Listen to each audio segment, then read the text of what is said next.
Happy New Year, and a New Year's letter from the president. Not an atypical thing from companies, definitely not within Square Enix. As Final Fantasy XIV fans, we are used to being communicated with at regular intervals, and so for those of you that are just 14 fans and don't normally watch anything that's more Square Enix or globally related, this is not weird on its own, but there's some big things that people are talking about right now. So let's go ahead and dive into this letter. We'll read a paragraph, talk about what that means, and work our way through this. There's some really big stuff in kind of the meat of this, talking about NFTs and getting into where Square Enix believes the future is headed and their role in that.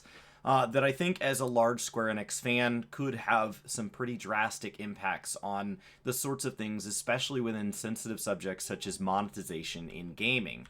So as we jump over, the metaverse was the hot topic in 2021, inspiring a lively global conversation, first about what the metaverse is, and then about what sorts of business opportunities it presents. Against this backdrop, Facebook changed its name in October to Meta, serving as evidence that the concept is not a mere buzzword, but here to stay. The metaverse garnered so much attention that 2021 was dubbed the Metaverse Year. I don't know that Facebook, against this backdrop, is a large indicator of anything. Google, back in like 2015, changed their name to Alphabet. I don't know that it was really significant at all in like speaking on behalf of the global. I think what Facebook does is actions long term. What a name change gives them an open door to is the bigger change than if that word had been literally any other. Had they called it Omni, had they called it book, had they just called it company. Like, I don't know that this word on its own gives any credence to this. But I will say that coming out of the last 2 years, while there has been plenty of bad news, while there has been plenty of negative things to focus on, there are some silver linings as we've gotten better at things like work from home, as we've gotten better at things like working remotely just in general.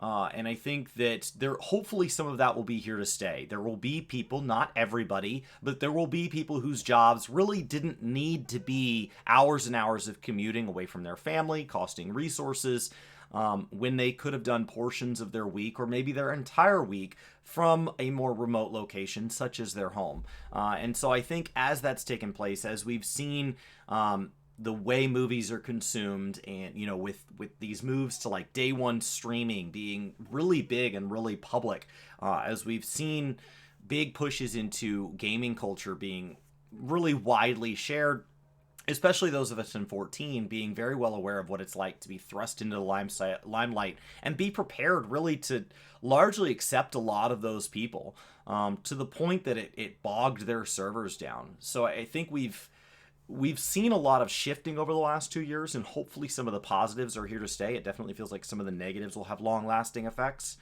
But let's see why Square Enix thinks this really matters when it comes to what Square Enix's business is as a whole.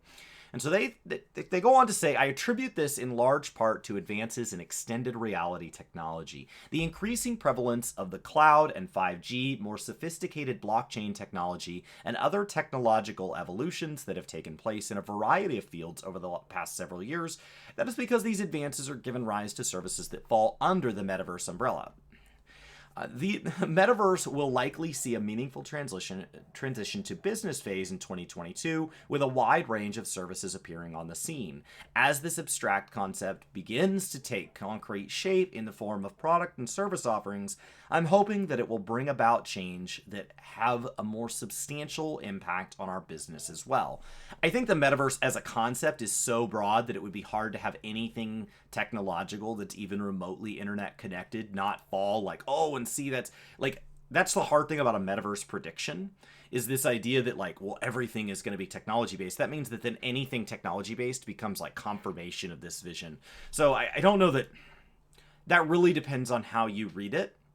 I think this is more likely something where we look back, if this really is a change, where it is that kind of like industrial revolution type shift, that is something that is defined by historians. You don't get to just call it out as it happens, because there's no way to know what really the catalyst moments were and what their ultimate effect was. So yes, there have been some big advances to services, but some of these things will just be things that like helped us overcome 2020, and then they'll fade as we start to get back in the workplace. I know that my wife has already started returning back 3 days a week. So as much as I just said, like, yes, hopefully some of this is here to stay, some of it's not. Some of it will go exactly back to the way it was before. And so it's not necessarily confirmation for or against in the short term. We can't look 6 months, a year in advance and say, and this is it, things will be different forever.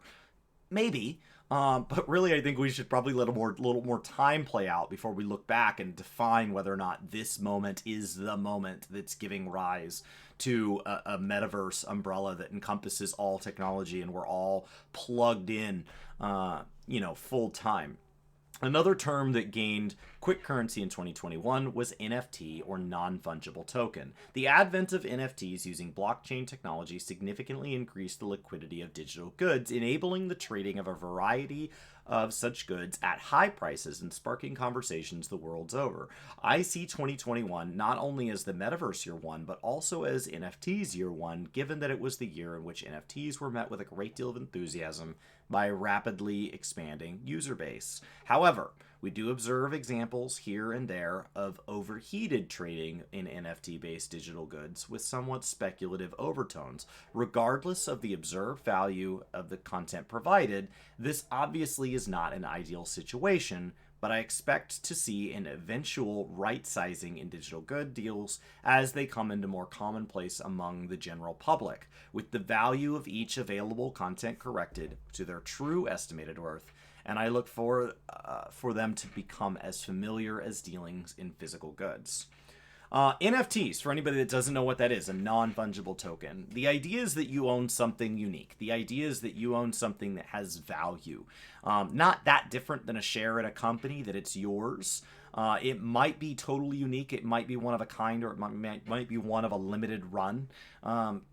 But the idea is that it would go up in value over time like a collector's item. So for people in the gaming space, this would be like owning, a rare inbox action figure or something like that. It might be a piece of art on the wall. These concepts on their own, these ideas that there are things that are hard to replace, maybe even impossible to replace, but they still have a value, and that value is hard to set. The value of a painting from the 1700s, it is non-replaceable, and so it is literally whatever somebody will pay for it, and it's a huge guess into what that is. And I think that's really something that we've had a lot of trouble setting as a goal, is what is that value, as we look at, okay, now these things are going to be digital. They're a lot easier to replicate. The difference between a print of a painting and the actual painting is different when you're there. But what is the difference of a digital good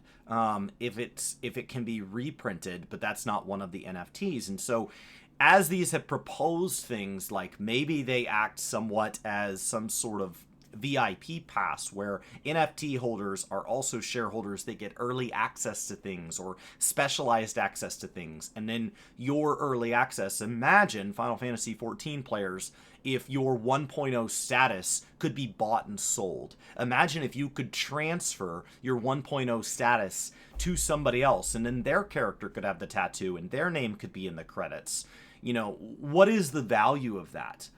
It can't be repeated. There aren't more of them being made. But ultimately, if Final Fantasy XIV ever does go offline, that 1.0 status is suddenly worthless. And so there's a lot of questions about what NFTs are. Do you really own it? What does it mean? And so, it is a highly speculative space, and them taking interest in it, I think, is fair, but there's been a lot of concern coming out over the weekend about what this paragraph means for the future of Square Enix. Is this simply an interest they have, or does this change the way they make games moving forward? Are they going to make games hinging on a speculative technology?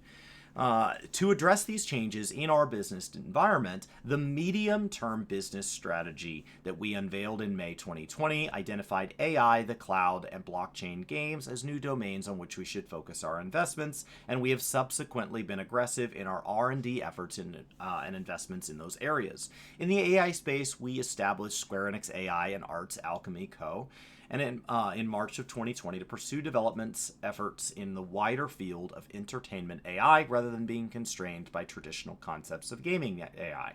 The firm's R&D efforts primarily focused on natural language processing, world models, and simulation technology. These efforts will help us develop games that we release into the world and enhance their overall quality, but that is not all.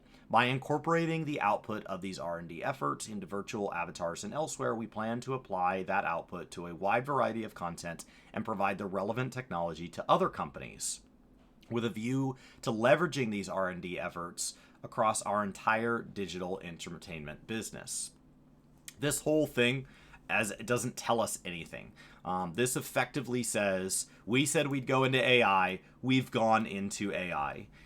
We are using it to focus on things like world building, simulation, and natural language processing, all areas that AI should be equipped to take on, and that we hope that it'll make our games better, and that anywhere it makes sense, we'll sell the technology, which is what they would do with any advancement they make at all. And so this on its own is mostly just going ahead as planned. We are exploring potential efforts in the cloud space from two primary perspectives. The first being leveraging cloud technologies to distribute content, and the second being developing content that offers customers new forms of excitement enabled by cloud attributes.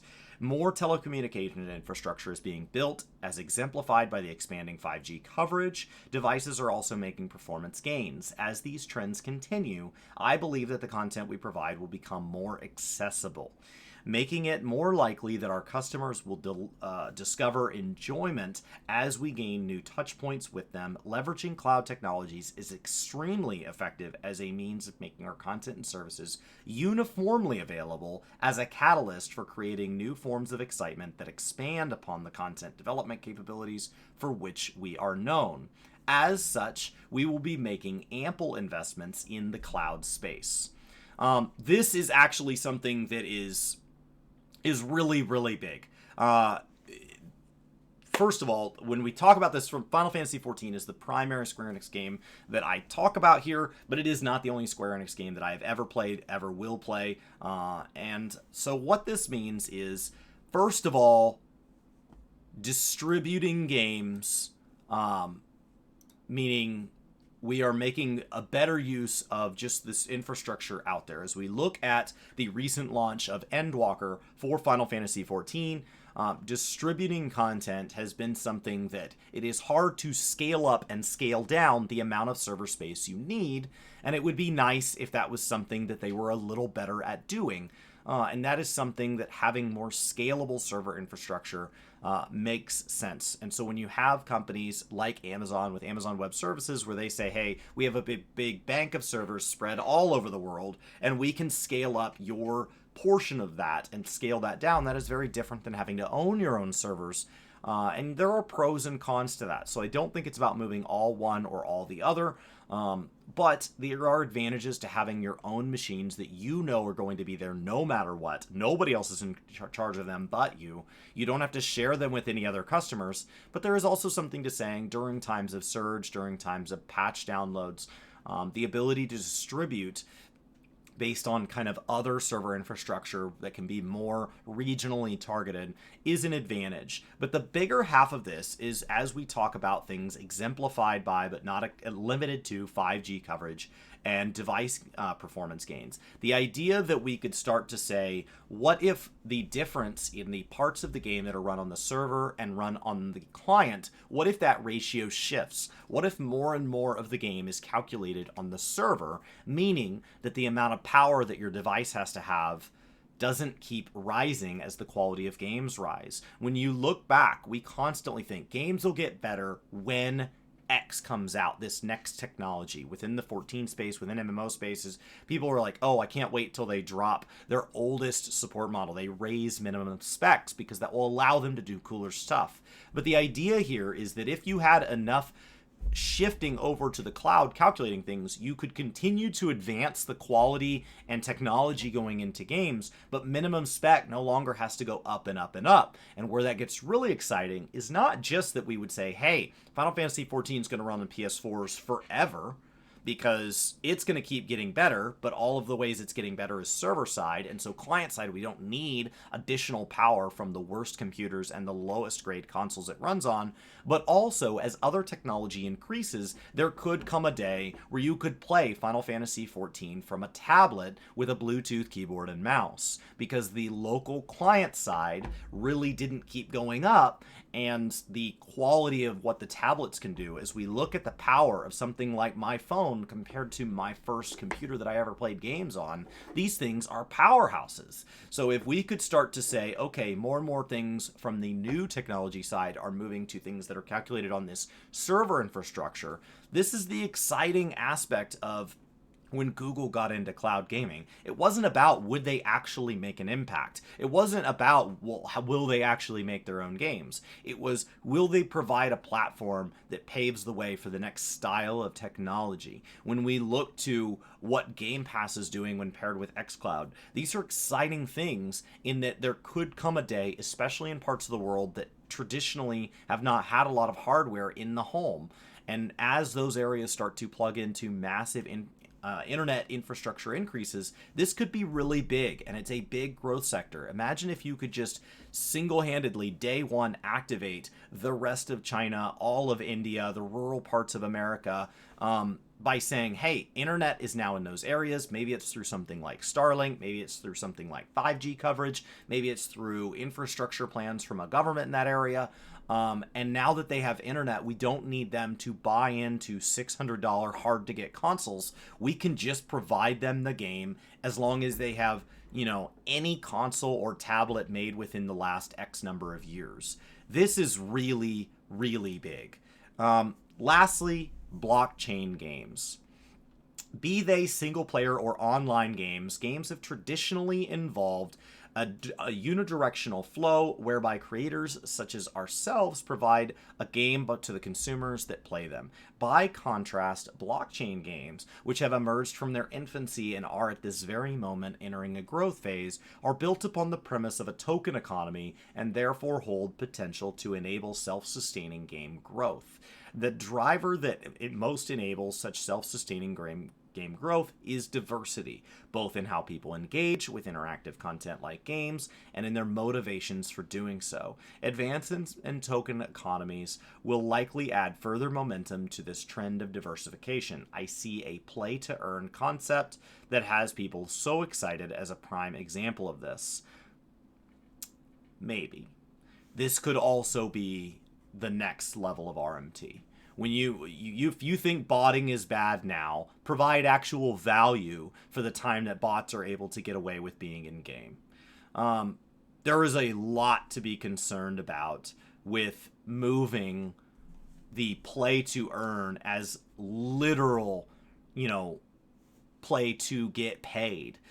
To provide actual value. A token-based economy on this sounds really good because people assume they're going to be the ones coming out on top. But we saw this here in the US. There's been a lot of effort over the last decade to legalize the growth of cannabis as a crop. And these people who have been coming in and saying, I've been growing it illegally or within the confines of a limited state program, oh my gosh, my business would be doing so much better. And then what ended up happening is large tobacco companies that have the capital and the infrastructure to know how to do this stuff can go in and dominate those industries. We see this time and time again. People fight really hard thinking it's going to benefit them, and ultimately the people with more resources, the people who have the ability to play more, and nobody has the ability to play more than bots, more than streamers such as myself, more than people that, and so this would make a very haves and haves nots. I am super concerned about what this means for the future. This starts to be very, very close to the downsides of the WoW token. There are advantages to it. I've been a proponent of those advantages in the past, but you have to be very careful because the moment those advantages get turned on their head, the world first race in WoW now is heavily determined by the amount of gold. Now, that doesn't mean a casual player with infinite gold can do what they do, but does mean above everybody that has the time and skill qualified to be world first, the people with the most gold tend to rise towards the top of that group. And so I think there is a lot of concern about what blockchain could mean within games, especially when we get beyond single player games. Single player games, if it enhances your experience, it's really hard to care. But when you start talking about online, where your experience is affected or compared directly against someone else's experience, I think blockchains in game is an area to say there are a lot of ways this could be implemented poorly. And so is it worth the risk of implementing poorly for the off chance that we get a really neat and fun implementation? I realize that some people who play to have fun and who currently form the majority of players have voiced their reservations towards these new trends, and understandably so. However, I believe that there will be a certain number of people whose motivations is to play to contribute, by which I mean to help make the game more exciting. Traditional gaming has offered no explicit incentive to this latter group of people who are motivated strictly by such inconsistent personal feelings as goodwill and volunteer spirit. This fact is not unrelated to the limitations of existing user-generated content. User-generated content has been brought into being solely because individuals' desire for self-expression, and not because any explicit incentive existed to reward them for their creative efforts. That's literally not true. I can tell you that because I am a full-time content creator around gaming, an industry that did not exist when I was a child. Therefore, when I say I didn't know I would be this one day, that is because A, I didn't, and B, because how could I? It didn't exist. So to say that there is no ability and that the sole ability is for self-expression, not because of any explicit incentive existed to reward them. An explicit incentive is exactly what got me here. I enjoyed teaching people what I have learned about video games. I've enjoyed expressing my opinion about video games and getting that back. I enjoyed that. But what allowed me to do more and more of it is that I needed less and less time away from this camera, going out and pursuing enough income to pay my bills, to keep my lights turned on, to keep my internet paid for, to keep my car paid for, to put food in my belly. I need less and less time doing that away from games because I am being rewarded for what I bring to the space. Now, I was already doing it. So that's why Brian and I often say, like, if you think you're doing it for the money, you won't make it. You need to get joy out of it. But there is a reward if you're getting joy out of it. So I disagree with this. User-generated content, content creation. Twitch as a platform is user-generated content. Communities, such as the Reddit Discord for Final Fantasy XIV, the Balance Discord, are user-generated content. When we see huge charity events run within gamers, that is user-generated content. When we see one-time events such as Rich Cobb or Asmongold coming into the game, that is user-generated content. Everything we see on YouTube, all of this stuff within kind of the Etsy space, people drawing your character for you, that is all user-generated content. People who dress up as cosplay, they post those pictures to Twitter or whatever, that is user-generated content. And that is out there, and there are explicit incentives, such as some form of fame. Maybe that's what they want. Maybe it's a follower count on a particular format. It could be some level of interaction through comments, through, just thank yous, just the ability to teach and engage. They get to meet up with people at conventions when we go back to having those, and explicit rewards, and that many forms of that are monetizable, at least to the degree that it offsets the expense of the time and whatever they've invested. It pays for that cosplay. It pays for the plane ticket to that convention to wear that cosplay. So not because any explicit, the amount of content, user-generated content around games, when we look at games like Minecraft, when we look at games like Fortnite, the amount of user-generated content around these is extensive. When you look at the fact that they're like, FaZe Clan is going to be a publicly traded thing. The amount of esports is user-generated content. That is what it is. And you can have companies come out like Heroes of the Storm and say, we're going to make one. But it turns out you can't just say, oh, I'm going to make one and then make one. You can try, but ultimately the users are the ones that dictate League of Legends being at the top of the feed. Users drive that. So to say that user-generated content has existed solely because of their desire for self-expression and not because of explicit incentive is just patently false. It's just wrong. Now, it got here because of a desire of self-expression. You cannot get into this space without that. But it has been enabled. I would not have a streaming computer if it were not for you guys. I would not have an Adobe Cloud account if it were not for you guys. I would not have the time in the day to sit here and make the amount of content I make and to embark on some of the journeys. I just ordered a new editing computer so that I can take on A Realm Revoiced. That's thanks to you. And so that is directly well beyond my desire to make it, and it is because there was an explicit incentive and reward that came into my life and changed what I was able to make as a user, generating content totally independent of Square Enix surrounding their space. I see this as one reason that there haven't been any major game-changing content that were user-generated as one expect. I see this as one reason that there hasn't been as many major game-changing content. Was he not there for any of, has he not seen any of the stuff surrounding Minecraft? What's the game where everybody's murdering each other and in the little space game or whatever? That's entirely user-based. There have been unbelievable game-changing content that is based around users. There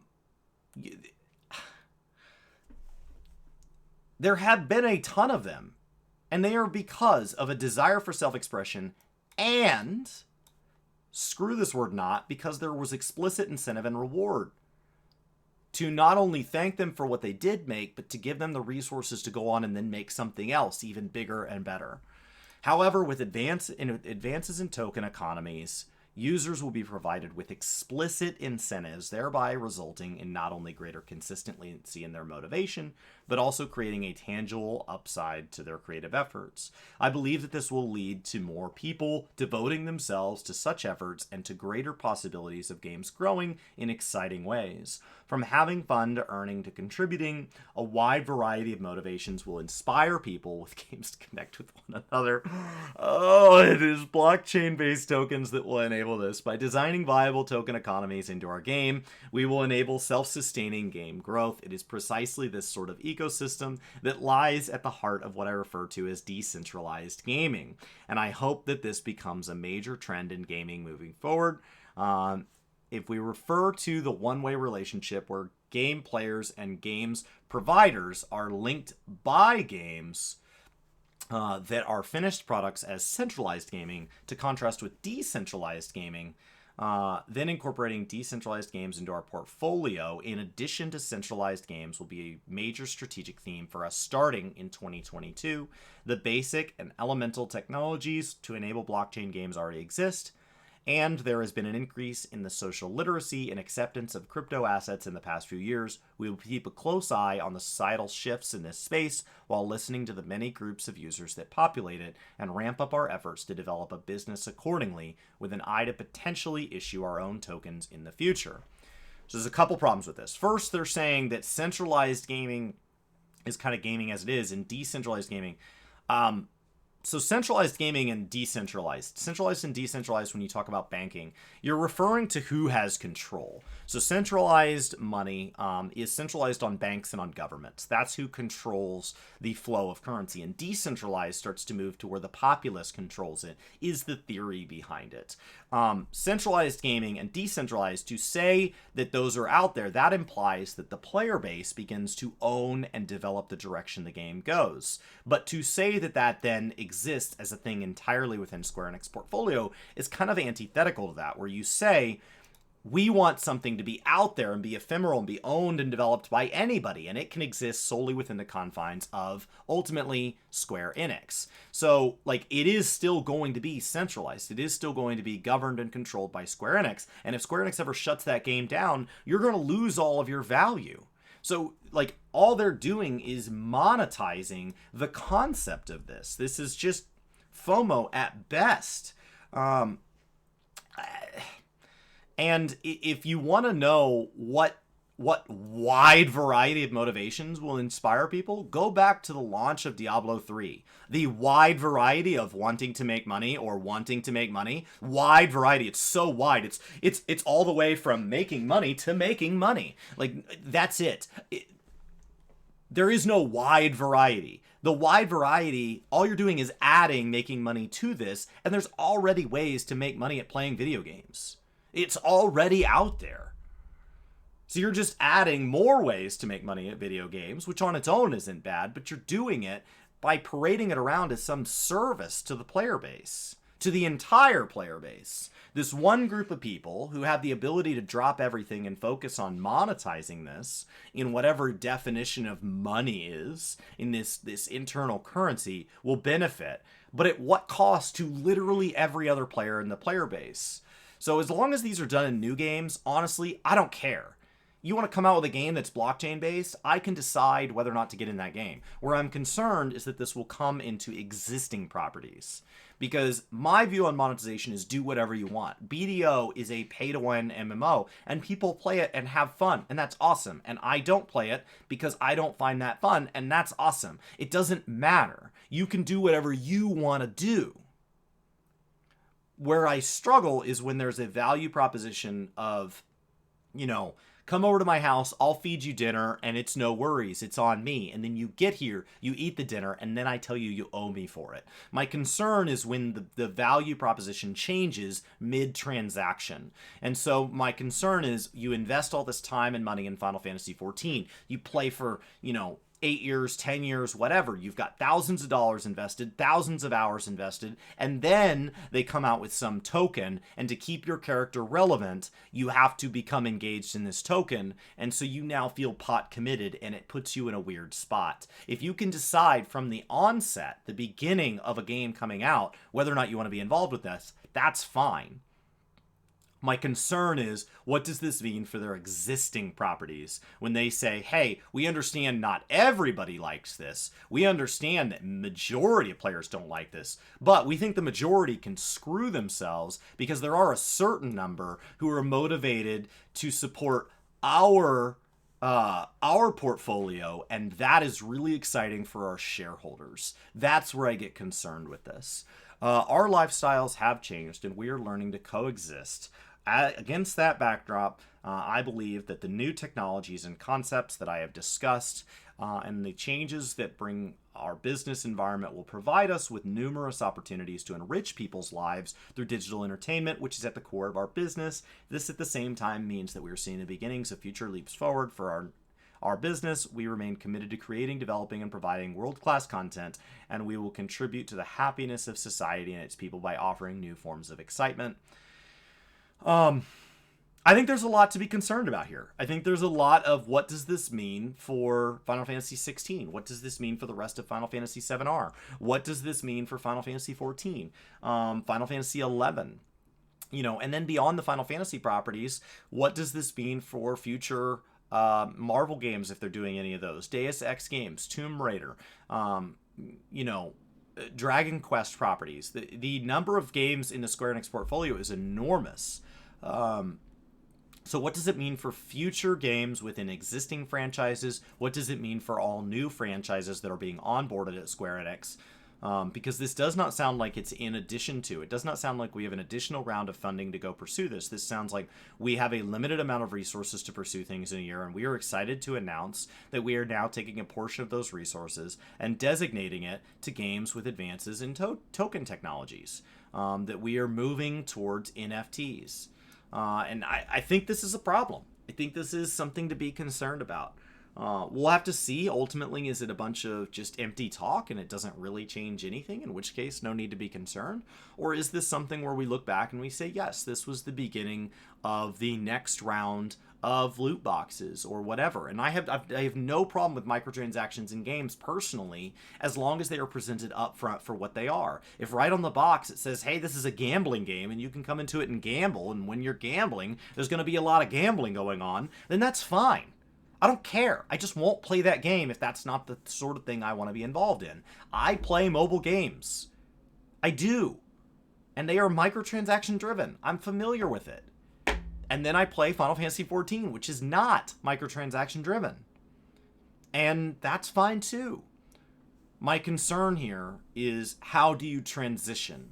What does this look like for existing things? Because ultimately this is not a new company saying, hey, we're excited, and you can decide, you know what, I'm just not going to do anything they come out with, or you know what, I'm totally on board. This is an existing company with a large amount of holdings that are going to affect the way we enjoy games that have defined for many of us years of our lives, possibly as far back as childhood. And I think that it is valid to be concerned about this, and they are clearly saying like they're here to listen. So I would say let your concerns be known, and just let them know whether or not you want to have games that have explicit incentives inside of game. To say gamers have the ability to be thanked for their time in either credit or in fame, internet fame, or in dollars, those already exist. They just don't exist underneath the Square Enix header. Square Enix doesn't even have a program like Guild Wars does, where they partner directly with creators. The things like the Media Tour and the Black Chocobo event, those are all really hard to understand because they're kind of all one-offs, as opposed to something more structured like the Nintendo partner program back when they had that, or the Guild Wars, the ArenaNet partner program.